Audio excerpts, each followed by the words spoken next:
한 영국인이 한국에 여행 오자 가장 불결한 나라는 조선이라 비난해 지금까지 화제가 되고 있습니다. 1894년 2월 63세의 영국 여인이 부산항에 도착했습니다. 바로 세계 곳곳을 여행하면서 연구하고 저술한 작가 겸 지리학자, 여성으로서는 첫 영국 왕립지리학 협회의 회원이 된 이사벨라 비숍입니다. 비숍 여사는 청일전쟁이 일어난 1894년부터 1897년까지 4차례에 걸쳐 조선을 방문할 만큼 애정이 높았던 비숍은 조선의 국왕과 왕비, 민간인들의 삶을 상세히 기록한 조선과 그 이웃이란 저서를 발표하며 이 책의 구한말 조선의 그대로를 마치 영화를 보듯 그려 서양의 조선을 알리는 역할을 했는데요. 1894년에서 1896년은 조선의 격변기이기도 했습니다. 동학농민운동, 갑오개혁, 청일전쟁, 명성황후 씨의 사건이 연이어 일어났습니다.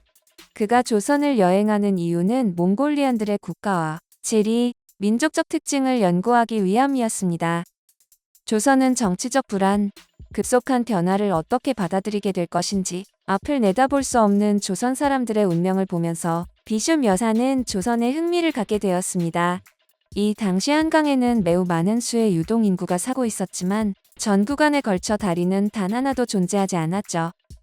서울 인구는 도선 안 14만 4,626명, 도성 밖 7만 5,189명, 총 21만 9,815명이 살았습니다. 인구 22만이 사는 대도시 서울의 불결함은 말로 표현하기 힘들 정도로 최악이었는데요. 비숍 여사는 내가 베이징을 보기까지는 서울이 지구상에서 가장 불결한 도시였으며 사후싱의 냄새를 맡기 전까지는 가장 악취가 심한 대도시로서 수도로서의 천박함은 이루 말할 수 없을 정도였다고 혹평했습니다. 반면에 남산 기슭의 일본인 거주지와는 모든 것과 대조적으로 청결과 우아함이 돋보이는 정리가 잘 된 거리였습니다. 이사벨라 비숍은 영국인인 만큼 일본의 침략을 조선을 도와주는 일본의 노력으로 이해하는 일본의 우호적인 여행가 중 한 명이었습니다. 그녀의 눈에 일본에 대한 한국인들의 분노는 도저히 이해할 수 없는 현상으로 보였던 거죠. 비숍 부인의 일본을 여행하며 쓴 일본에서 아직 발길이 닿지 않은 곳들에서 서구 문명을 적극적으로 받아들이고 이를 따르려고 하는 조용하고 친절하고 예의 바른 나라로 그리고 있죠.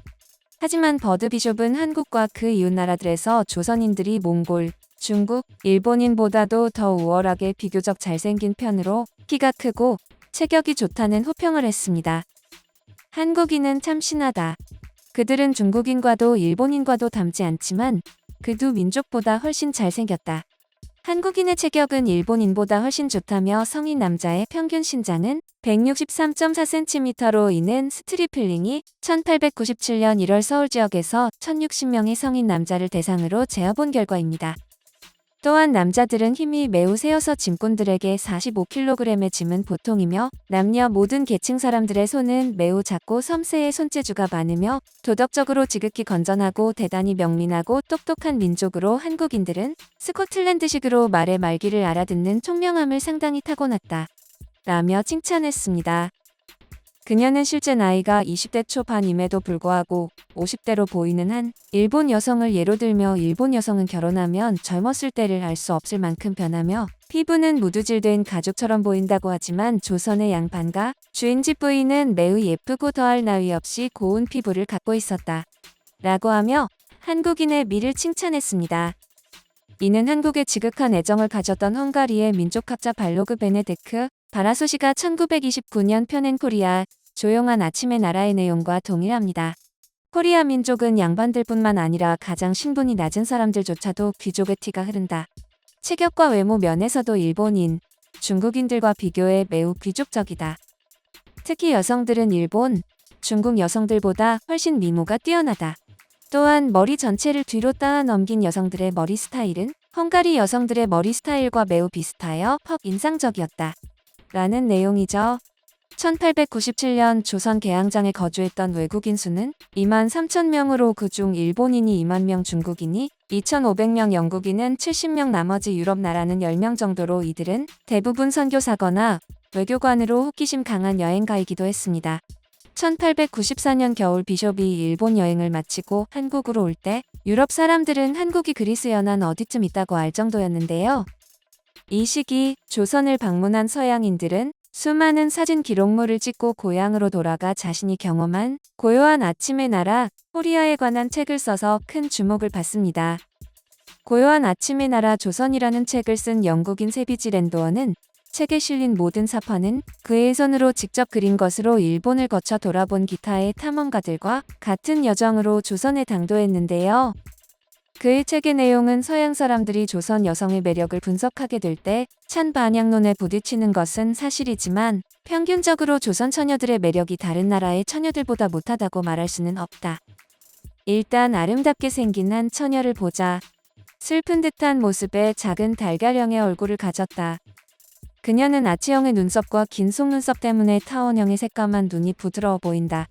약간 덜 평평한 것이 낫겠지만 그녀는 고든 코와 달콤한 작은 입을 가지고 있으며 눈처럼 하얀 예쁜 아래 뒷니를 드러내고 있다. 그녀는 수줍음 때문에 거의 얼굴을 돌리거나 고개를 들어 당신을 쳐다보지 않을 것이다. 그는 웃음을 흘리려고 하지 않는 것처럼 보이는데 바로 그것이 그녀의 정숙함이다. 그러나 일단 수줍음이 가시면 그녀는 놀라울 정도로 밝아진다. 그녀의 화사한 얼굴과 부드럽고 애정 어린 눈길로 먼 곳을 응시하는 모습은 아무리 강직한 남자라도 애간장을 녹이기에 충분하다. 청순하고 자연스러운 게 그녀의 주된 매력이다. 유럽 여인의 아름다움은 한국 여인의 아름다움에 비견할 바가 못 된다. 왜냐하면 그녀는 그렇게 키가 크지도 않고 체형이 빼어나지도 않지만 내 생각에는 극동 민족의 여성들 가운데서 보기 드문 세련된 미모를 갖추고 있기 때문이다. 일본 여성은 더 예술적으로 차려입지만 조선의 비너스와는 비교가 되지 않는다. 라고 귀족적이면서 친해지고 나서야 드러나는 표정 변화에 깊이 매료되어 버립니다. 그는 조선 여성의 미모가 유럽 여성의 아름다움의 표준에 가장 가깝게 근접해 있다고 평가하는데요. 이사벨라 비숍과 마찬가지로 저주스러운 온몸을 가리는 펑퍼짐한 한복에 그녀의 의상은 우아하기보다 어색하고 딱 어울린다고 말할 수 없다. 그런데도 그러한 의상이 눈에 익을 무렵에는 그것을 입은 처녀가 매우 아름답게 느껴졌다. 라고 평하죠. 세비지 랜도어는 한국인은 아마도 중국인이나 일본인 닮았겠지 않은 일반의 생각에 반기를 들었는데요. 그런데 사실상 그들은 그 어느 편도 닮지 않았다. 물론 이 나라의 중국인과 일본인의 일반적인 용모가 스쳐간 분명한 흔적을 남기기는 했다.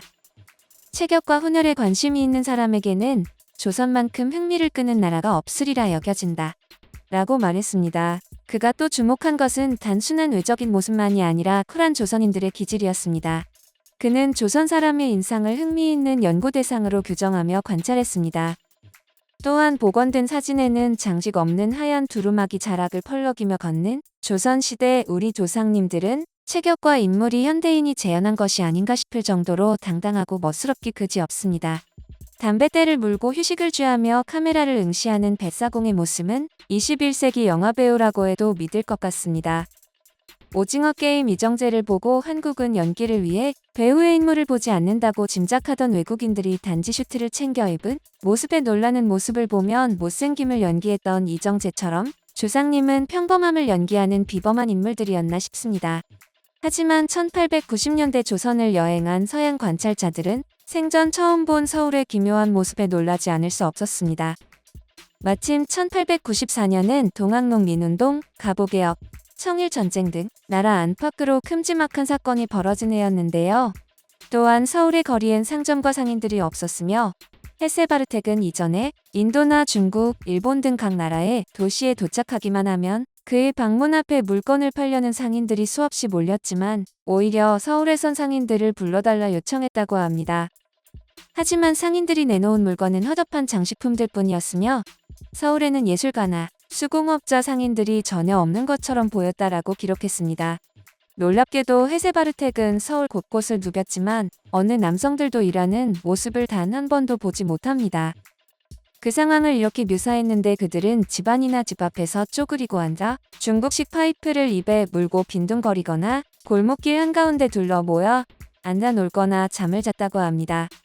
일할 의욕을 잃고 담배를 피우며 하루하루 버리는 조선인들에게 의욕이란 건 찾아볼 수 없었는데요.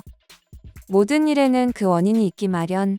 그가 조선의 사회, 정치적 상황을 이해하게 되면서 퍼즐이 맞춰졌습니다. 어떤 사람이 땀 흘려 일해서 재산을 가지고 있으면 당장 관가에 잡혀가고 마는 어이없는 일이 조선에는 일어나고 있던 것입니다. 나라가 가난해 관리들 월급조차 주지 못해 관리들은 없는 죄까지 물려가며 백성들의 재산을 모두 가져가 버렸죠. 비숍 여사는 조선의 관리와 양반을 조선의 기생충이라고 비난했습니다. 조선의 군주인 고종은 중국의 충성스러운 신하이다. 헤바르텍이 남긴 말로 지난 겨울 조선의 사신단이 중국 황제에게 바칠 공물을 가지고 베이징으로 떠났으며 이들이 공물을 가지고 간 이유는 다름 아닌 달력을 받기 위해서였습니다. 달력을 확정짓는 일은 중국 황제의 고유한 특권으로 수백 년 전부터 조선의 왕들은 중국으로부터 달력을 받아왔고 사신단은 1637년 협약에 명시된 공물을 가지고 중국에 갑니다.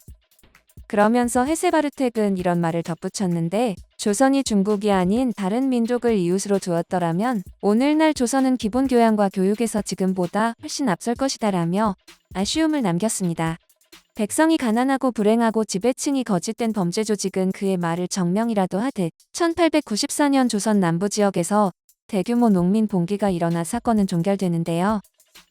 양반들의 천국, 백성들의 지옥이었던 구한말 조선은 100년 후 지금 문화와 산업 등 모든 면에서 일본과 중국을 압박하고 있으며 중국은 한국의 그림자에 숨어 기생충 같은 나라가 되었습니다. 블룸버그 통신이 매년 발표하는 혁신지수 평가에서 대한민국이 정상 자리를 차지했습니다. 또한 국민 총소득도 이탈리아를 넘었으며 OECD 경제 성장률도 1위를 기록하여 국가의 위상이 높아졌습니다. 이같이 쉴 틈 없이 달려온 한국은 눈을 떠보니 선진국이 돼 있었다라는 말이 무색하게 엄청난 성장을 보여주었습니다. 세계에선 한국의 반도체와 디스플레이를 수입하여 쓰고 있으며 전자기기 또한 세계에서 알아주는 나라가 되기까지 조상들의 피와 땀이 녹아있다는 걸 잊으면 안 되겠습니다.